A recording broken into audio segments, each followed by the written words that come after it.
dun sa mong neighborhood. Uy. Cut. You got me like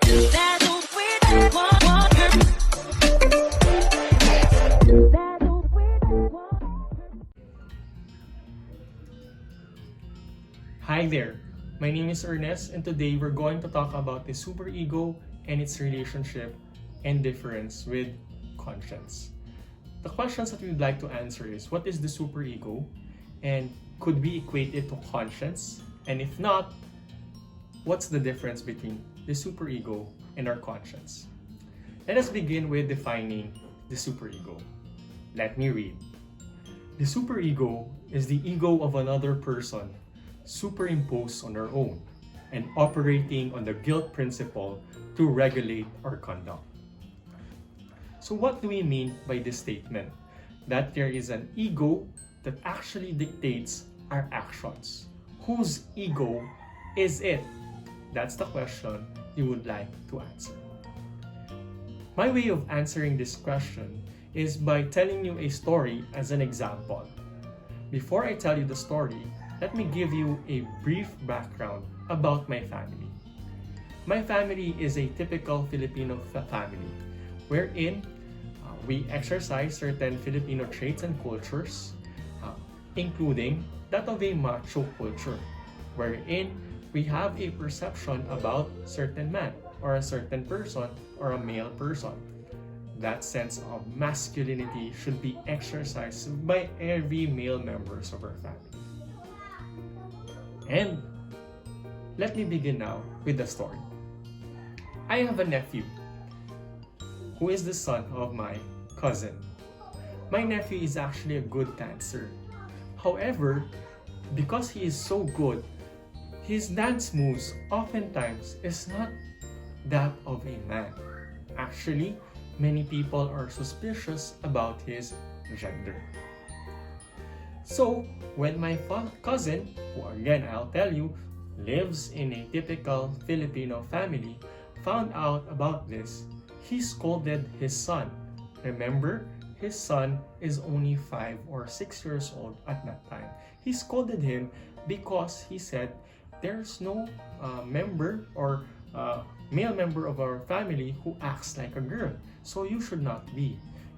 And now my nephew noticed something. He was able to equate that if he acts manly, his father would love him.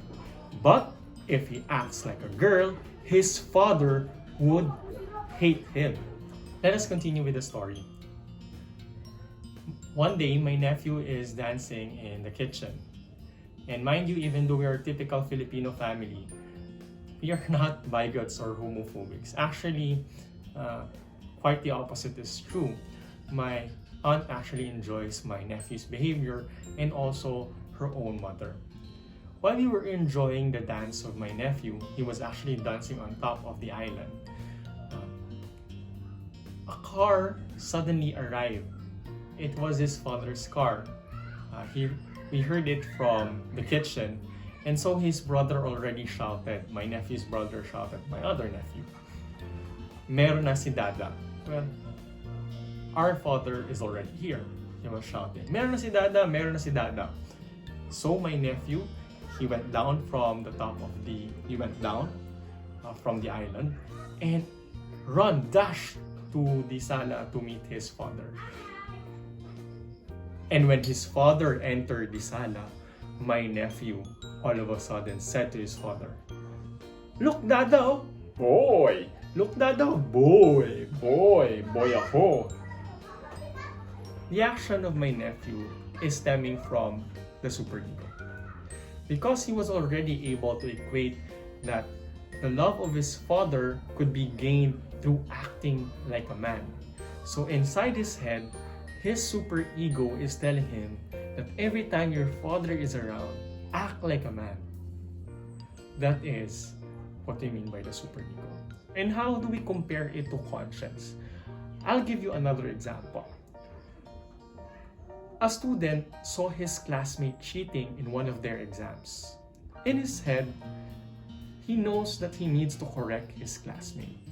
However, his superego is telling him that you should not do it because your classmate might bully you or even reject you as his friend.